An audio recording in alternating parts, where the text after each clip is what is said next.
Metro News Hotline. Let's go ahead and bring Chef Paul onto the line now. Chef Paul knows a thing or two about food and signature dishes. How you doing today, Chef Paul? Fantastic. How are you guys? Man, I'm doing all right. It's Monday. It's absolutely gorgeous outside. I know it's not spring yet, but I can pretend. It's March, and so I'm just going to pretend that, hey, it's going to be 70 for the rest of the year now. I would love that. We had a great tournament down at the Shawnee Sports Complex this weekend. A lot of people in from out of town. They were really enjoying the weather, really enjoying the fields, really enjoying West Virginia. It was a great weekend all around. Happy that to see people back out and about down there. It's nice for the pitch. It's interesting you bring up the sports complex in Dunbar, because when we were talking a little bit, lightly texting a little bit earlier today, and you mentioned to me to talk a little bit about the James Beard Award and exactly what that means, it got me to think a little bit about this. And the way that I see this, and congratulations, I think we've congratulated you already on your most recent nomination on the James Beard Award. The thing that really strikes me with it, though, is the infrastructure that comes with being as part of the James Beard family. And I kind of relate it to maybe like a scenic highway or something along those lines, where in being part of the infrastructure, then it's not only an accolade for you. What it means as being part of the infrastructure is you get the region gets a lot of benefits for being part of that James Beard infrastructure. It does. First of all, it's a huge honor for us as a restaurant, for me as a chef, for us as a culinary and as a front of the house team. It is absolutely great. It's great for the city. It's great for the state. I think it's about time. And obviously I'm not the first to be nominated. There were, three before me, one last year, Lowry, Chef, Raymond, this year. It's been absolutely a fantastic honor to get nominated a second time in a row. That doesn't happen very often, especially with the restructuring that they've done and really just trying to keep it to where it wasn't what it's been in the past, which is, I think if you knew somebody and then you were kind of in the circle and then you were in the circle, now it's really focused on inclusion, not only, from all races, creeds, colors, backgrounds, religions, whatever you may say, but also for us too, geographical inclusion. For us to be in the same category and in the same sentence with some of the 5-star, Michelin restaurants in the large cities that is in our region, like Atlanta and Charlotte and Lexington and Louisville and Nashville and Knoxville and Charleston, South Carolina, that other Charleston. I mean, it just goes to show you that, the secret's out. West Virginia is a food destination. We always have been. We have a wonderful sense of that innate Appalachian hospitality. And I'm just really happy to be carrying the torch along with our other chefs in representing us. It does open doors. It does, I get a lot of phone calls. Hey, you want to open a restaurant in Chicago or New York City or, Charleston, South Carolina? And I'm like, no, I'm happy here. We are happy here, from the pitch to Ellen's to 1010 and all of the teams. It's a part of all of us and all the restaurants in our area and all the restaurants in our state. It is a huge, huge honor for all of us. It's really something else that, and it brings a focus. And I know that you don't shy away from your roots. You don't shy away from Appalachian cooking and the type of cuisine that we have here. So in that way, it also helps fortify this region and the type of food that we get into. I mean, you feature rams in a lot of your dishes and things like that. I mean, it's a way of doing outreach as well as a way of promotion. It's a way of doing outreach and making connections. Absolutely. I mean, it's also education. I look at it for you, we've all been out of the state. We've all gotten, to spread our wings a little bit. When I was in New York and I'd bring people home for holidays or Virginia or California and bring friends back. Once people get to West Virginia, they don't want to leave. It's this, I've been lucky enough to travel the country, to learn my craft, to be in some of the best either hotels or country clubs or restaurants in the country. And the one thing that I was missing was West Virginia. The people of West Virginia are the best. Nothing ever felt like home for me. And that's why this nomination, especially the second year in a row, it validates just what we're doing here.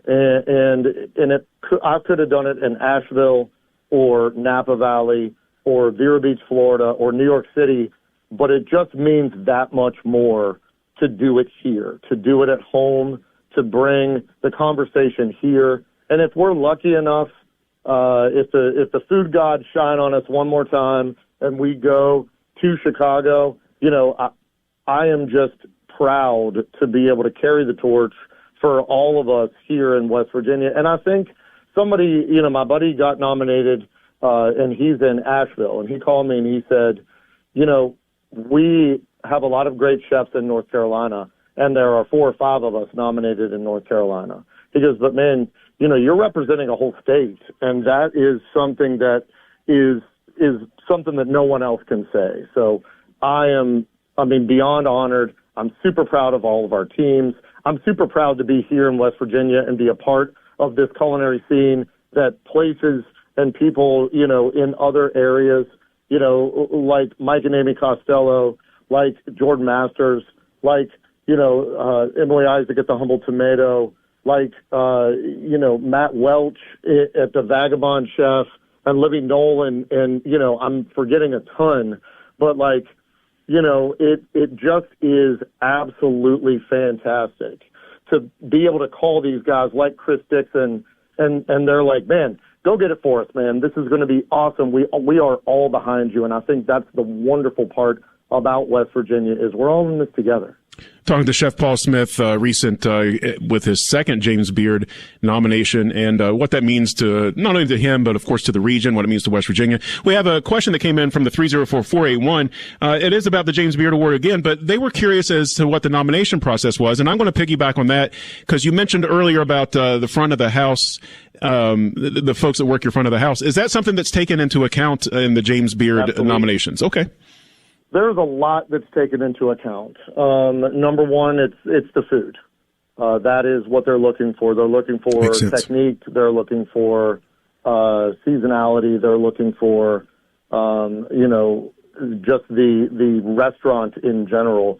But very much in it is service, the experience that you receive when you come into the restaurant.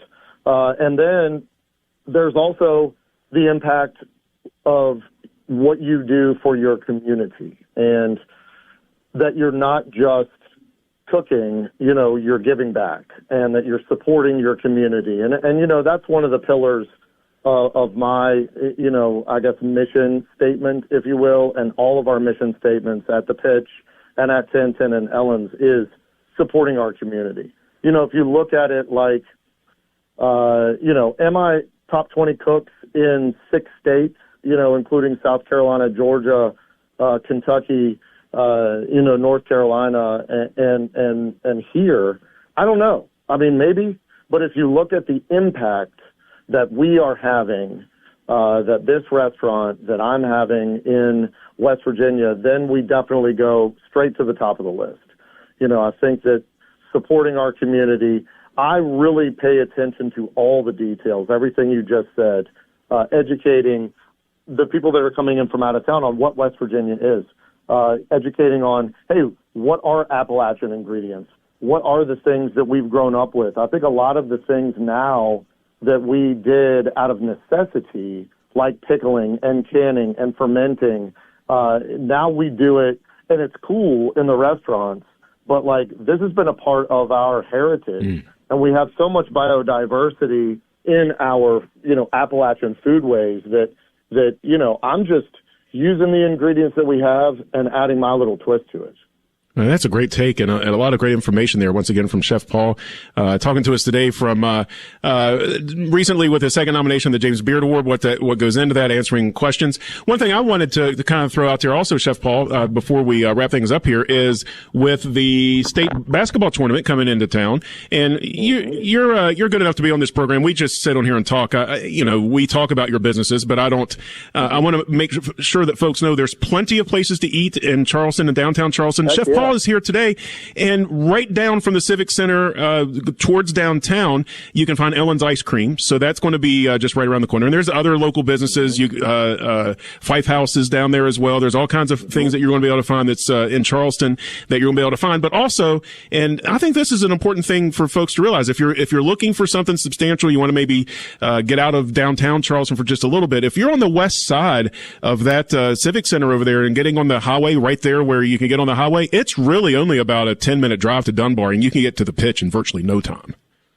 Yeah, thank you for saying that. It is kind of out of sight, out of mind. And, we either have 25 people or 2,500 people on property. It's funny. It's really feast or famine. And we try to create that experience. We try to really make this service something that you want to come down for, not just because your kids are playing soccer, but, because it's not your everyday sports bar. We're getting ready to do a menu switch over here in a couple weeks, adding some more healthy items and things like that. We're taking off the hand-tossed pizza and just going with our bread and butter, which is the Detroit style. But, you're exactly right, Coop. I mean, there's so many great restaurants downtown, from Sam's Uptown Cafe. Coco's is probably one of the best lunch spots, breakfast and lunch spots in West Virginia. All of the family of restaurants from Dave and Todd, DT Prom, Ichiban 101, Soho's in the Market, Super Weenie, all of the, you got Adelphia, you got Pies and Pints, you got, one of the best coffee shops at Taylor Books.